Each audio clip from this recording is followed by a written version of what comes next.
Hello and welcome to iNurture video. Compared to the traditional desktop application, mobile web apps are responsive. These web apps can be easily accessed without any installation.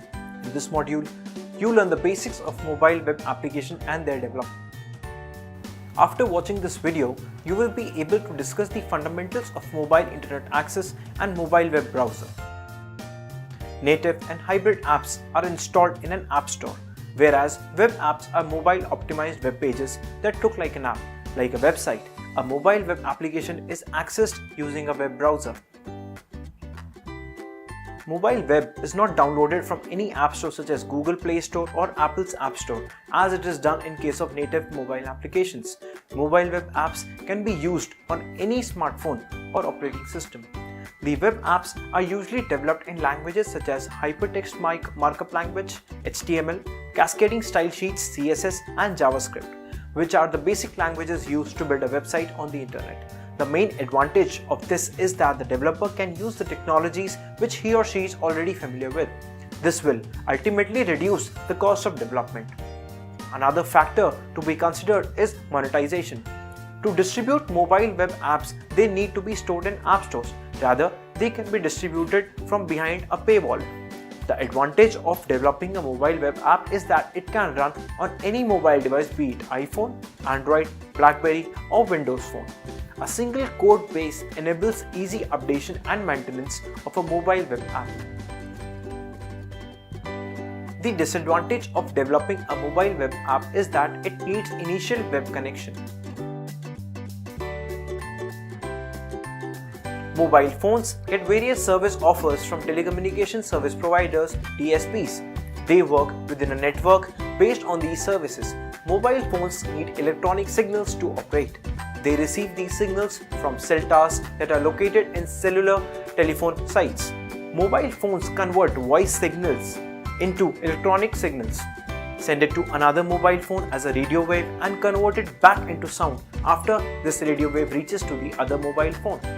As TSPs enable the connection of a mobile phone to another using the nearest cell tower, they have complete information about the geolocation of a user.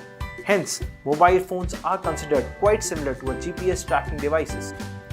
A mobile phone can also connect to the internet using a Wi-Fi connection. A Wi-Fi connection does not use the cellular network to connect to the internet. It instead depends on the telephone lines, television cables, or dedicated internet cables to connect to the internet routers using a wireless access point. TSPs run telecommunication systems and offer internet and WAN services. Mobile phones work within a network on the basis of the services that are offered by TSPs. Usually, mobile phones search for signals to work. They get the signal from cell towers and have antenna and electronic communication equipments. Mobile phones then translate the voice into an electronic signal, send it to the form of a radio wave, and translate it back to the sound when it reaches the destination of a mobile phone.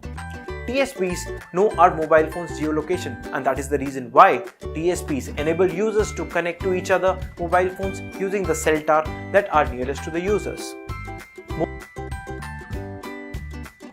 Mobile web browsers refers to a web browser used on a mobile phone or a personal digital assistant, also called as a PDA. Mobile browsers display web content efficiently for small screen devices. These browsers must accommodate low memory capacity of mobile devices. Let us understand the evolution of mobile web browser. The first mobile web browser designed for PDA was Pocket Web for the Apple Newton PDA created at TECO in the year 1994.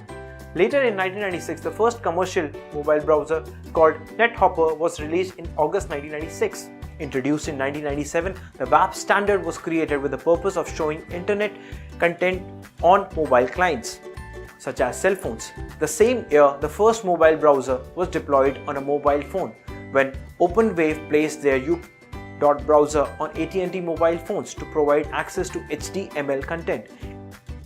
In 1997, STNC Limited, a British company, created a mobile browser called Hitchhiker, aimed at presenting a UI for the entire mobile device. Hitchhiker was renamed as Microsoft Mobile Explorer 2.0. In 2001, Mobile Explorer 3.0 with IE mode compatibility feature was released. In 2002, Palm Incorporation provided WebPro on Tungsten PDAs on the basis of Nora browser. Later, Opera Software released their Opera web browsers. Let's have a quick recap on what we discussed. A mobile phone connects to the internet using a Wi-Fi connection and using the services offered by TSPs. Thank you for watching the video.